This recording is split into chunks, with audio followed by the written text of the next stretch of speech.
পুচকি পুচকি শোনো শোনো, কে বাবা এলে নাকি? না, তোমার বাবা লয়, তোমার বাবার বাবা এসেছে। কই আমার বাবার বাবা? এই যে তোমার সামনে দাঁড়িয়ে আছি, দেখতে পাচ্ছ না? তুমি না, আসলে তুমি পুচকি বলে ডাকলে তো। তুমি তো কোনোদিন আমাকে পুচকি বলে ডাকো নাই, আমার মা বাবা ডাকে।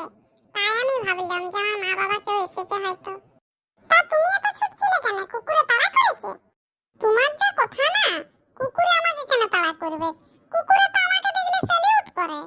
বাবা রে, কি একবারে আমার রাজা গো, কুকুরে ওকে স্যালিউট করে। তো ফালতু কথা ছাড়ো তো, আগে কাজের কথাটা শোনো। তোমার কাজের কথাটা কি ওইটাই বলো। এই জানো, আজকে না জামাই ষষ্ঠী। তো কি হবে? তো কি মানে বুঝতে পারছো না? আজকে ভেন্দাকে ফোন করেছিলাম, ওকে ডাকছিলাম আসার জন্য। ও কি বললো জানো? বলছে আমি শ্বশুর ঘর গেছি আর জামাই ষষ্ঠী।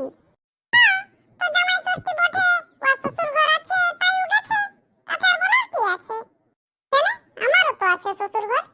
হ্যাঁ আছে, তোমারও শ্বশুর ঘর, কিন্তু গেটটা বন্ধ। ওই গেটটাই খোলার ব্যবস্থা করলে হয় না? চাবিটা হারিয়ে গেছে। কেন মজা করছো? শুনো না। হ্যালো, শুনছি। শুনো না, জামাই ষষ্ঠীতে কি কি হয় তুমি জানো? না, আমি জানি না। আমিও তো জানতাম না। এই ভেন্দা আমাকে ফোন করে বলল ও শ্বশুর ঘরে রান্না বান্না হচ্ছে, 20 রকমের পদ। তুমি ভাবতে পারছো? না, আমি ভাবতে পারছি না।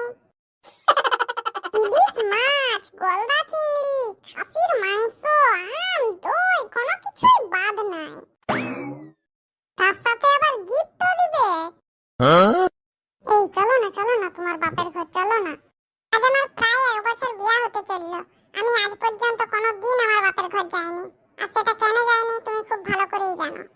হ্যাঁ সে জানি, লাও সেসব পুরনো কথা এখন ভুলে যাবে, চলো না। ঠিক আছে, যাচ্ছি আমি। তবে যদি না ঢুকতে দেয়, কোনো অপমান করে, খারাপ কথা বলে, তার দায় কিন্তু আমি লই। না না, আমার শাশুড়ি অমনি করবে কি না? তুমি তাদের একটি মাত্র মেয়ে আর আমি তাদের একটি সাদের জামাই। তো জামাই ষষ্ঠী করবে না, সে বিরাট জামাই আদর করবে। তুমি চলো না। ঠিক আছে চলো, রেডি হয়ে নাও। ভেন্দার বউরা 5 বোন, তাতেই ভেন্দার শাশুড়ি জামাই ষষ্ঠীতে 20 রকমের পদ করেছে। আর আমার বউ তো একটি, তাইলে মনে হয় আমার শাশুড়ি 40 রকমের পদ করবে।